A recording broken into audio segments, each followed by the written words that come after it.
Now, Ms. Kusi, for 6 minutes, please. Thank you very much, Chair, and thank you to our witnesses for being here today. It actually seems to me the opening statements actually reflect a lightness of the matter. And this is, in fact, a very grave matter before the House of Commons and before Canadians. In fact, I would say that this is a matter of importance and probably which rivals any scandal in Canadian history. So this is not to be taken lightly. This is not something that can be overcome with performance objectives or evaluations or managerial criteria. We have to get to the bottom of what happened. Since the RCMP, of course, are currently investigating allegations of identity theft, forged resumes, contractual theft, fraudulent billing, price fixing, and collusion in the creation of this $54 million app. This is a big deal. And as I mentioned when I moved the motion to extend this study, in the beginning, this was an exercise in an attempt to find value for Canadians, which I remind everyone, some of the Liberals actually poo-pooed at, turned their noses at, said there was nothing here to see. And now we know that things are so much different. It is now a quest to get to the truth. So that's what we're going to attempt to do here today. And in addition to myself, you're going to have to face the prosecutor, Larry Brock, as well as my colleague, Arna Jenna. So I'll start with my questions. Mr. Doan, what was your relationship to John Oswaski at CBSA? He was my deputy minister and president. All right. What was your relationship to Cam McDonald? He reported to me. All right. And what was your relationship to Mr. Firth? I did not have a relationship with Mr. Firth. Okay. Who made the decision to go with GC Strategies instead of Deloitte? My team made that decision. Okay. Were you involved in that decision yourself personally? I was not personally involved in that decision. Okay. So as CIO of the organization at the time, you mean to tell me that you were not fundamentally the individual who made the decision to go with GC Strategies instead of Deloitte? Who would you pin that one decision on? That was made by my team, and I believe right now, with the current allegations that are underway, I do not know in terms of who I would identify that to, and that's part of the investigations that are currently underway. Okay. So if we went through all of your communications, we would see that you had no communication with Mr. Firth. I would not. Okay. Was a minister ever involved in making this decision? Not to my knowledge. Okay. Was the public safety minister at the time ever involved in making this decision? Not to my knowledge. Okay. Did you receive a promotion immediately before Mr. Oswaski left his role at CBSA?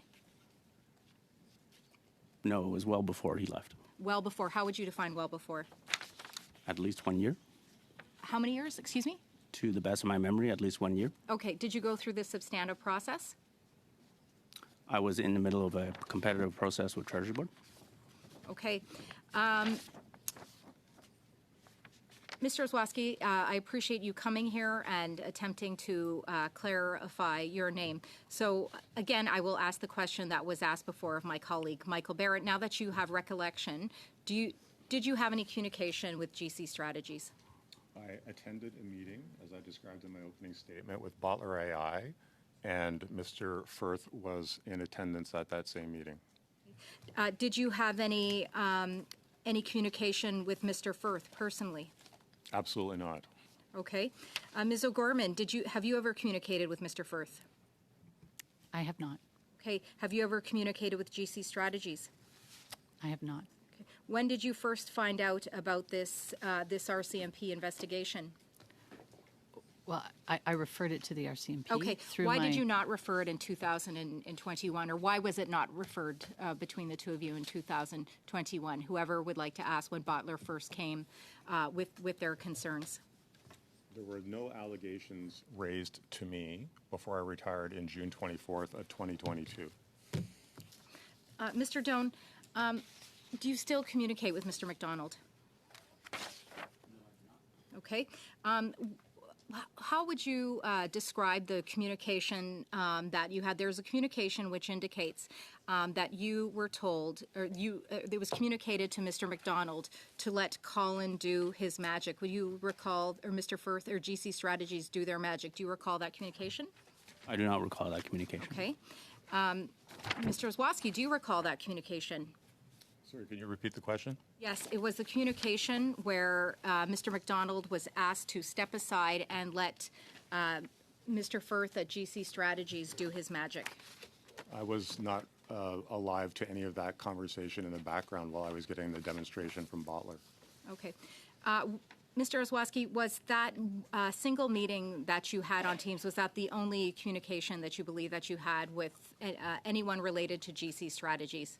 The only other record that the agency provided me was an email from Bottler about their being selected to be on a G7 EU thing as a result of their work, and he was CC'd in that email. There was no other meeting that I attended with him, and I don't recollect him even being at this meeting. All right. Mr. Oswaski, do you still communicate with Mr. McDonald? No. Okay. What was the role of Mr. McDonald in obtaining the services of GC Strategies? How would you describe his role specifically? Mr. Doan? Just a brief answer, please. He was the Director General in charge of innovation. Thank you, Chair. Very much. Mr. Brock, for 5 minutes, please. Thank you, Chair. A question to both Ms. O'Gorman and Mr. Osowski. There are two basic principles when witnesses appear at parliamentary committee. Although you're not sworn to tell the truth, there's an expectation that all witnesses that appear tell the truth and give fulsome answers. Yet both of you testified before committee on December the 8th, 2022, and made zero reference to the RCMP investigating this matter, correct? So So yes or no, is that correct? it's not a yes or no. Ms. O'Gorman, did you advise committee on December the 8th, 2022 that the RCMP was investigating? Yes or no? We were in discussions Yes and or no, Ms. passing O'Gorman? information to the RCMP Ms. O'Gorman, through yes or no? December and January. I'll take that as a no. On the Mr. Bottler Osowski. AI. Point of order, Mr. Question to Chair. you, sir. Mr. Chair, please. if my colleague could just permit the witness to answer the question Yeah, that is. for the benefit of all of us. Yeah, I appreciate that is not a point of order. We do have, it is the member's time, and we would ask that our witnesses answer questions. Mr. Please go ahead. Osowski, on December the 8th, 2022, you did not volunteer that the agency and the contracts that were awarded by the agency and the consultants were under RCMP investigation. Yes or no? I was not aware of any allegations. Okay. Now, you also were asked not less than on 5 occasions about your knowledge of GC Strategies, and in particular the owner or the president of GC Strategies, Mr. Firth. And on each of those 5 occasions, you denied knowledge.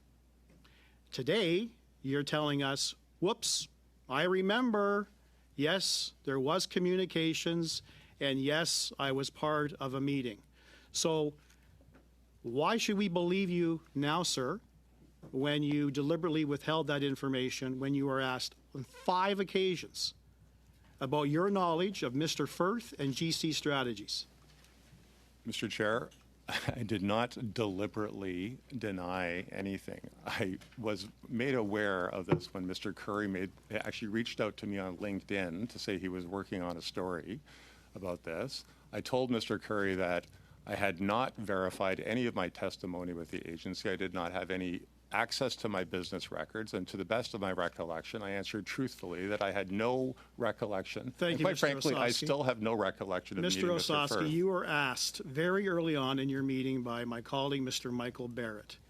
Question, in your time as president of the agency, did you have contact with Kristen Firth of GC Strategies in that role as president?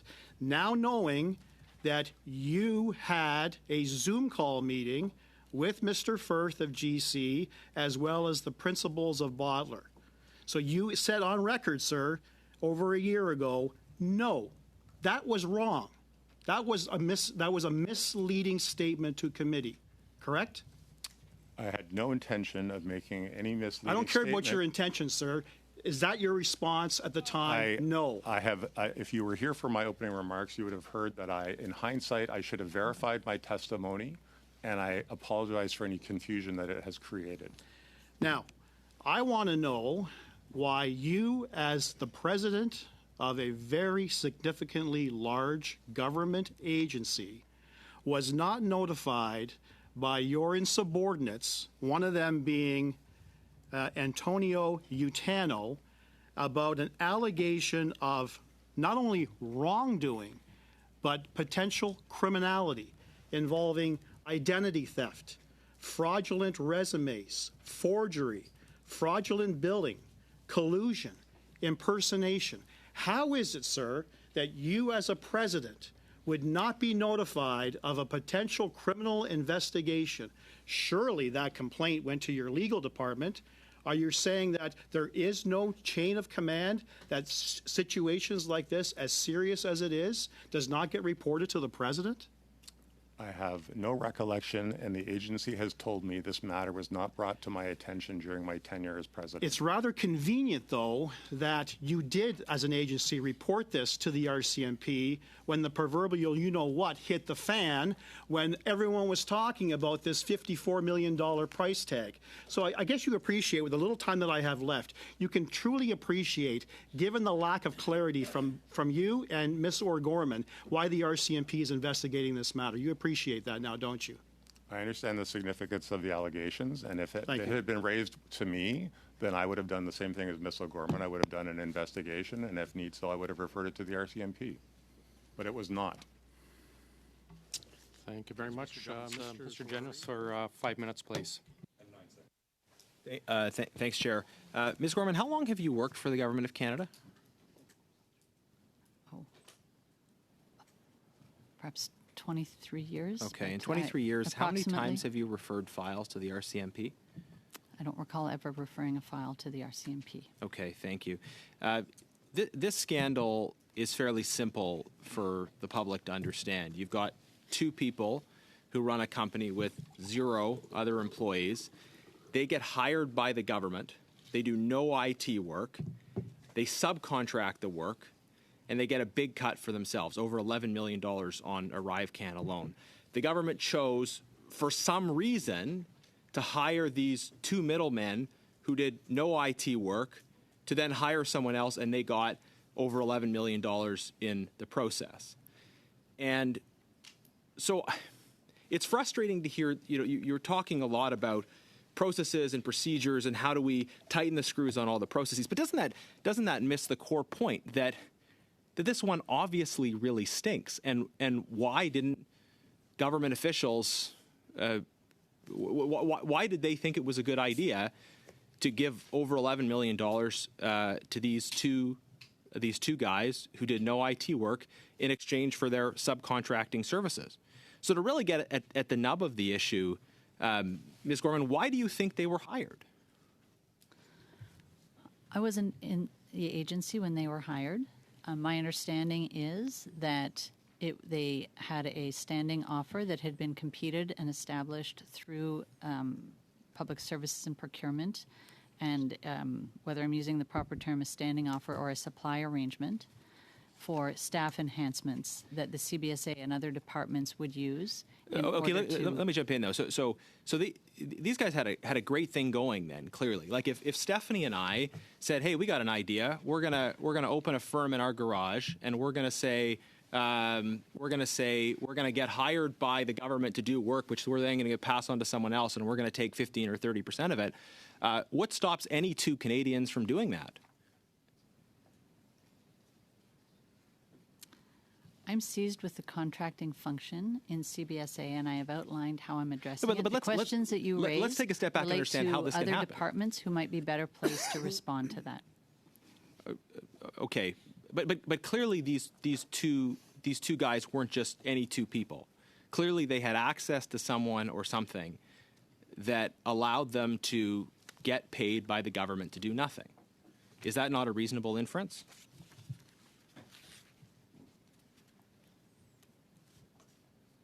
Mr. Doan, do you have a comment on this? Who made the decision? Those are allegations that have only come to light, to my knowledge, recently. But it and I just cannot doesn't make comment on sense, right? Would you agree that it just doesn't make sense? What doesn't make sense? My apologies. Well, the fact that two people were paid over $11 million to do no work and subcontract. The CBSA worked very closely with PSPC and all the rules governed by PSPC on all of these engagements. Yeah, but this is sort of process mumbo jumbo. I think people would want to know. They got paid to do nothing. Why were they hired? I believe. Who made the decision? Let me just ask that. Who made the decision? I believe, as my colleague at CBSA has said, that this is currently under investigation. So you don't know who made the decision? Not to my knowledge. Oh, okay, so none of you know who made the decision to hire these two guys, according to your testimony. I can say, based on memory, that my team made the decision. Well, who? Who made the final decision? Who sent the email? At this time, to my knowledge, I do not know, and it's part of the investigation that's currently underway. Okay, so two guys got over $11 million from the government of Canada to do no work, and none of you know who made the decision to give them that contract, but you're currently investigating. I'm glad the RCMP and not just you are investigating. Mr. Chair, I would like to have a look at the emails that were sent or received from these witnesses that use the words Firth Anthony or GC Strategies from March 2020 to present. Can the department provide those within 30 days? Is the committee agreed to ask for those documents within 30 days? Without knowing the volume and the required translation, Well, I don't it think we seems could like the commit to a committee's agreed, timeline, so- but we will endeavor to respond to that. And Sorry, finally, I'm going to interrupt. That is a committee motion, so will be required 30 days, please. thank you. And I'd also like 15 seconds. Thank you. And I'd also like to request the calendars of these three witnesses from March 2020 to present. Will the committee agree to request that information within 30 days? Yes. So be it. Okay. Thank you. And I think that's